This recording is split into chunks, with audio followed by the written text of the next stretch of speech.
here to respond, former Director of National Intelligence under President Trump, John Ratcliffe. You have been unequivocal. There is nobody, no top-ranking national security official that knows any breach of any airspace at all during the Trump era?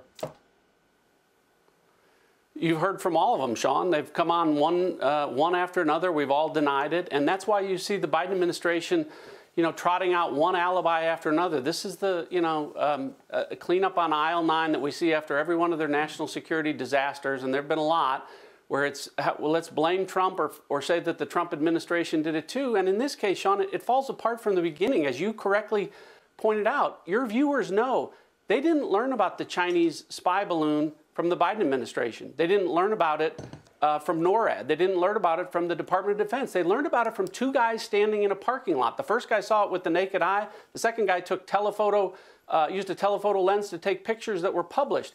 Commercial airline pilots saw it. Thousands, maybe tens of thousands of Americans saw this thing with the naked eye as it went from one end of the country to the other. And now what the Biden administration tells you today is this was happening during the Trump administration, but apparently objects that you could see clearly in 2023 were there in the Trump years, but no one was able to see them. I mean, it's just absurd. The logic makes no sense. None of this holds up. The inescapable truth is as Secretary Esper said, this was an unprecedented national security breach and disaster. It was a national security bonanza for the Chinese Communist Party, and it was a disaster for our country in terms of what was accomplished. And now, even worse, to hear some Democrats trying to spin this like it was a good thing or a coup. If it was a good thing, the logic, Sean, follows that if it was a good thing and we were collecting intelligence on China, should we all be hoping that Vladimir Putin launches a spy balloon that'll cross the country next week and the mullahs in Iran will do one the week after? That would be great, wouldn't it? No, again, the absurd logic that the Biden administration keeps applying, shows you why this national security team that he has around him, failed you at our border, failed you in Afghanistan, failed you in deterring Putin in Ukraine, and now they're trying to sell they're tough on China. No one's buying it. All right, but Biden is saying that the spy flight is not a major breach, which is stunning to me. The fact that they were told, as you rightly point out, by a guy that took a photo in Montana is pretty staggering to me. Doesn't that show that there's a vulnerability? You can fly something the size of 3 school buses above the United States, move it all around the place, and it go undetected.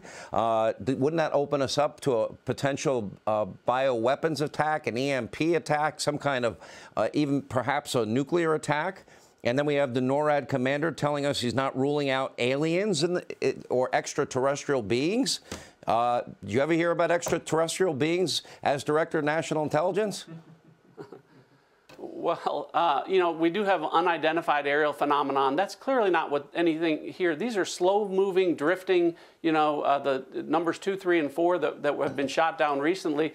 For all we know, they may be sky trash. But the Chinese balloon, spy balloon that we do know about, number 1, was on a dedicated mission, and it was a major breach. And it's inescapable, the damage that was done to our national security, and you're seeing China respond to it. I mean, first of all, their reaction to this was first to deny it, then to downplay it, then to demand it back, and then to accuse us of doing the same thing. And you talked about it, Sean. Now they're getting more aggressive with our allies and friends in the Indo-Pacific, with the Philippines, with Taiwan.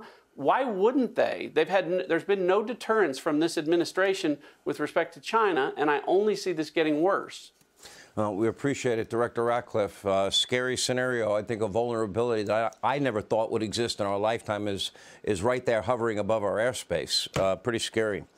Director Ratcliffe, thank you.